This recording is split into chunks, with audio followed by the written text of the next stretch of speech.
Dark Knight Rises is the third in Nolan's Batman trilogy, and of course, because it is a Nolan film, it is in a whole different league of its own. I've been waiting for this conclusion for years as I study The Dark Knight as part of my A-level media texts, meaning I've written countless essays and analysed the thing endlessly. I'm going to try and keep this as spoiler-free as possible, but by the time this is uploaded, a lot of you will have probably had the chance to see the film. It was a great end to the trilogy. It was rather long at 164 minutes, however this is something we're used to as an audience of Nolan's work by now.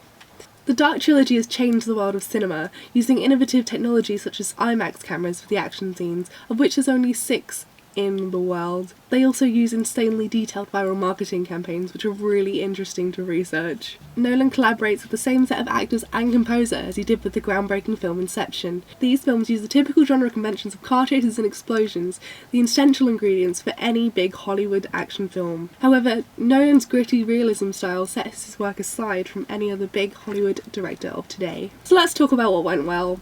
I really liked the character development and casting choice. I was pleasantly surprised by what I felt was a fantastic casting choice with Anne Hathaway as Catwoman. A lot of people were very sceptical about this casting choice, in the same way that critics disagreed with the choice of Heath Ledger as the Joker, although his iconic performance was arguably the best in his career, although sadly his last. It went on to earn him cult status all around the world. The musical score was brilliant. As usual, Hans Zimmer's work makes films like this way more haunting and emotional as they would be without. The flashbacks and links to earlier films, especially Batman Begins, were very well done. They reminded the audience of essential plot points and yet were not overdone. The reoccurring theme of moral dilemmas throughout the trilogy, where power is usually placed in the hands of the citizens, urges us to look at our own personal identities and sympathise with the characters playing the citizens and the decisions that they make. Something that really stuck out to me within this part of the trilogy was the amount of sass and attitude within some of the dialogue. It added some kind of comic relief to what was otherwise a very heavy film. Although I adored this film and will continue to rewatch it at the cinema, there were a few things that really bugged me. Especially towards the end of the film, the pacing and the passing of time was not realistic. For example, the healing time on some of Bruce's major injuries, and the fact that we're expected to believe that 5 months had passed in a really short amount of time. I also had difficulty trying to figure out which of the main character group knew Batman's true identity.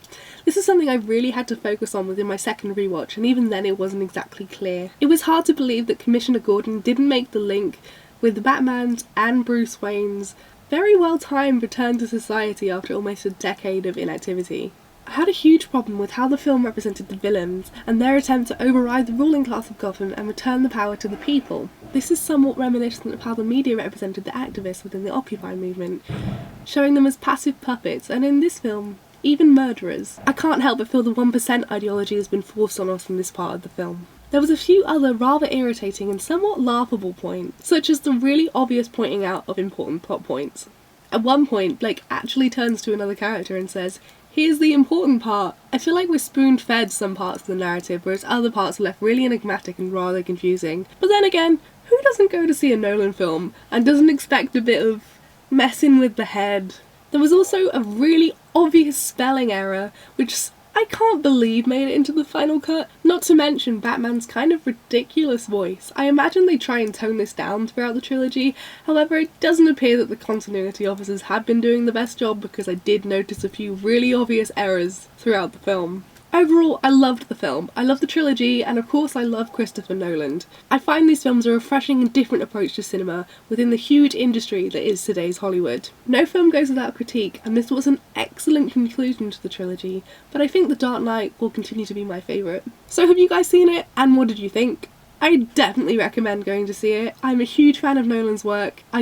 I thought this was excellent. I just want to say a huge thank you for everyone that voted for me in the giffgaff competition. I am now an award-winning vlogger, which is an amazing title to have, and hopefully will help me in my career.